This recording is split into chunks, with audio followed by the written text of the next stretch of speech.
Hello, online world. Hello, Ka-OTR. This is Off the Record with Mix Bustos.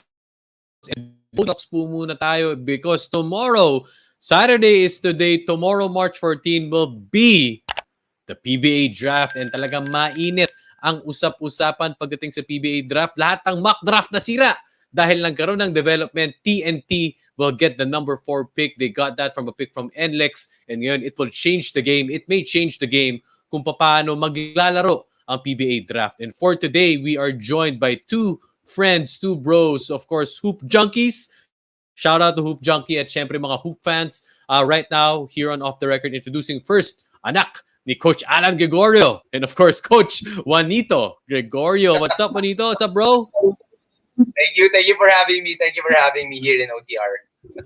All right. So now, Juanito, gusto ko lang tanongin, no? I just want to ask you first, ano yung maybe first thoughts mo heading into this draft? Super deep draft. I've been excited about this draft. Lalo na I know a lot of people who have been working hard even though pandemic, and I'm excited for them because most of these guys are actually my batchmates even way before sila Anton Asisio, sila Aljun Melesio. Way back in high school, I've been matching up with them already. And then guys like David Morel, June Manzo, these are guys from UP who I've seen grow up since they entered the UAAP scene, and then all these Phil-Am. So with a lot of guys left, kahit na may mga Phil-Am na hindi umabot, I'm still very excited on how deep this draft is gonna be. All right. So now, thank you so much, Juanito, for your instant thoughts for this draft and joining us now for this discussion is your partner. Actually, introducing to you, Carl Barry, Ka-OTR. What's up, Carl? Hi, Mix. Hi, guys. Great to be here. Carl, what do you think about the draft? It's going to be wild. It has the potential to be just a crazy draft this coming draft. This is going to be really good. Alright, so ngayon nga guys, no, syempre, napag-usapan nga natin, maraming mga usap-usapan na ng mock draft. More or less, pwede na nating i-expect kung sino ba ang mag-1, 2, and 3. Pero, what changed the game is TNT is going to draft at number 4 because of so many trades with NLEX. And ngayon, baka nasira lahat ng mga mock draft, ng mga analyst, at lahat din ng mga expert. At tayo mga mock draft natin nasira. So ngayon, Manito, the main topic for today is who should TNT draft at number 4. All right, so guys, before we start our discussion, please do subscribe to Off the Record with Mix Bustos on YouTube, youtube.com/MixBustos, and be part of the OTR community. All right, so again, our thesis statement for today, who should TNT draft at number 4? Baka obvious na to, Juanito? Sige, just for the sake of it, who should TNT draft at number 4? But I really think it should be Mikey Williams. And system-wise, I think it's a perfect fit because Mikey Williams can be perfect for the dribble-drive system, especially Chot Reyes is coming back. Personally, I don't think Mikey Williams is the best talent at that position at that time. I think Leonard Santillan and Alvin Pasaol are the best talents, but it's too hard dahil you have Troy Rosario, you have R.R. Pugoy. So, hindi magiging fit to the dribble drive system yung other guys. So, Mikey Williams is the perfect guy to enter the scene. Lalo na is a perfect mix of Jason Castro's speed and Stanley Pringle's flair. So, this guy is gonna be perfect for the system. So, I don't think it should be a question that Mikey Williams should be drafted at number 4.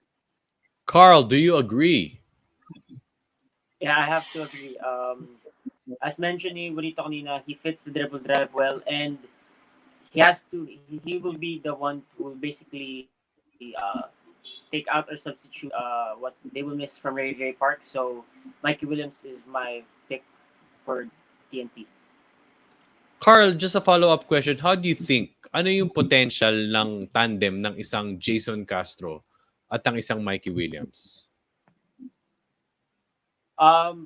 This could potentially be like Castro Parks like kasi they're basically going to bring in Mikey Williams to replace Ray Ray Parks, so he can score, he can play off the dribble, and he can shoot, he can spot up, so he will be perfect alongside Castro and Pugoy in the perimeter. Your thoughts, Juanito, on how deadly that combo may be, just in case TNT drafts Mikey Williams at number 4?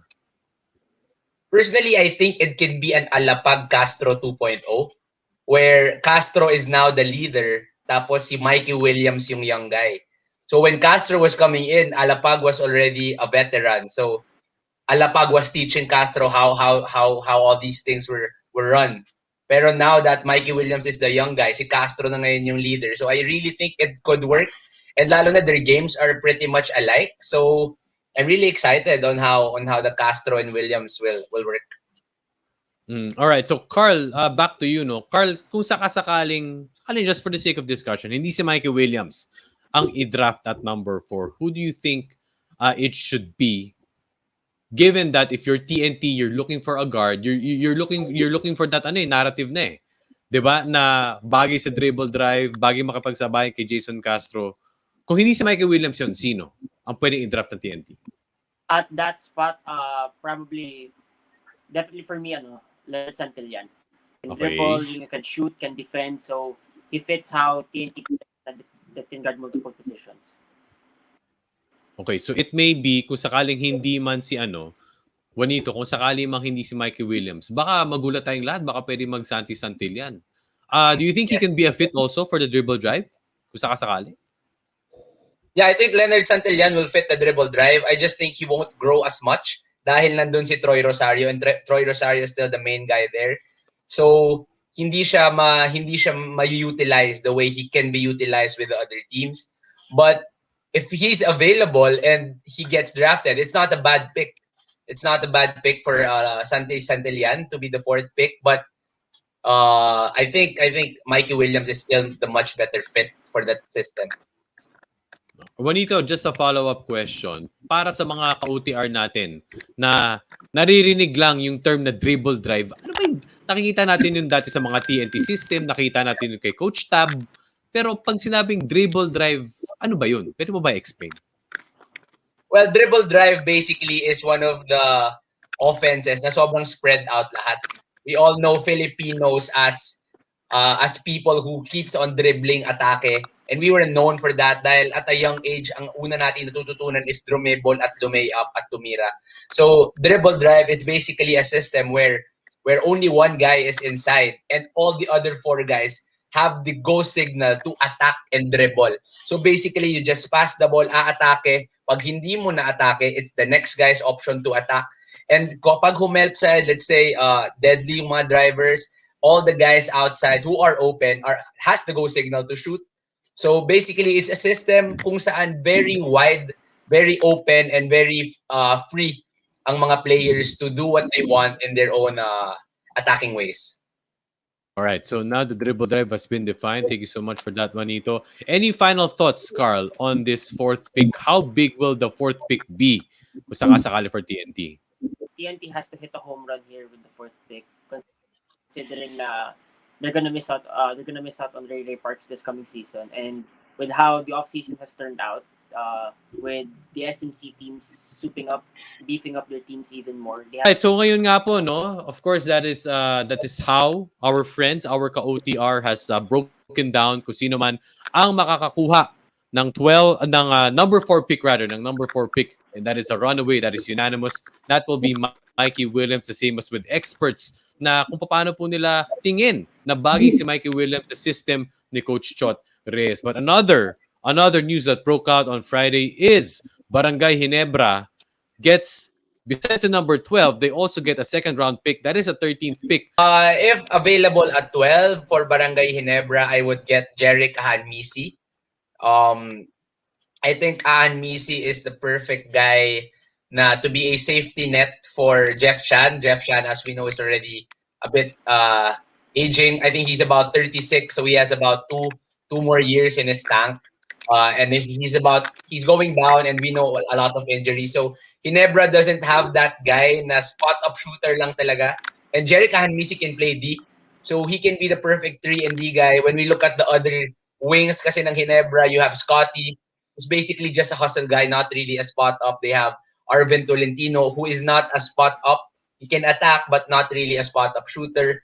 So they have Mark Kagiwa, who we know is about 40 plus na. So I think Jeric Ahanmisi is the perfect guy to be replacing Jeff Chan in the near future. How about for you, Carl? Who will be your 12th pick sakali for Barangay Ginebra? I would have to agree with Juanito. Jerk Ahmes can learn a lot, especially from Stanley Pringle and Marco Giwa in terms of being undersized scoring combo guards. He could definitely from we saw from his college days in Adamson, very teachable and very coachable. So number 13 will be Barangay Ginebras again, as I mentioned. Kung parang sa fantasy yan, first pick ka naman sa second round. Juanito, for you, who is your 13th pick? And that it will be the second pick for Ginebra na magkasunod. I think the perfect guy for Ginebra at this point, if available, would be James Laput. James Laput could be the best available ring protector at this point.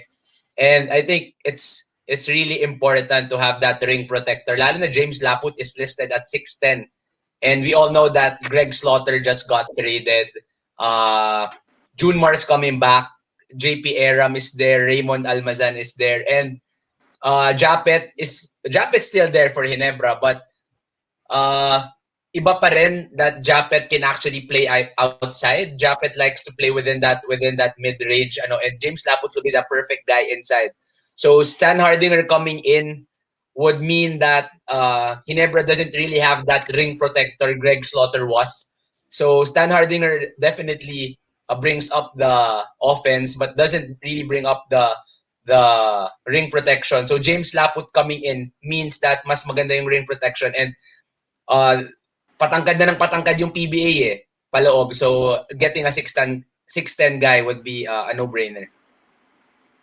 Alright, so if pareho si Juanito and si Carl ang number 12, pero magkaiba si number 13. Carl, sinong number 13 mo? I'm going with Josh Ralba kasi he can defend, he can shoot, helps out, especially with how Tim Cone plays. Very good defender. Alright, so there you have it. Juanito's pick, 12 and 13 will be Jeric Ahanmisi and James Laput. Para naman kay Carl, it will be Jeric Ahanmisi and Josh Toralba. Juanito, I just want to ask you first, who do you think will be the big winner for the 2021 PBA, Jeff? Which team will be the big winner? I think it's gonna be NLEX because NLEX and Talk and Text, because they don't only get third and fourth picks, so lalalim pa because they get to get future Gilas draft picks. So in 2 years, these guys will be coming over to the pros and competition ready. And the fact that they're getting high draft picks with already strong teams coming in. So for sure na strong na yung team, they get a good draft pick, they get a future Gilas guy. So in a span of 2 to 3 years, Talk and Text and NLEX will be the big winners of this draft.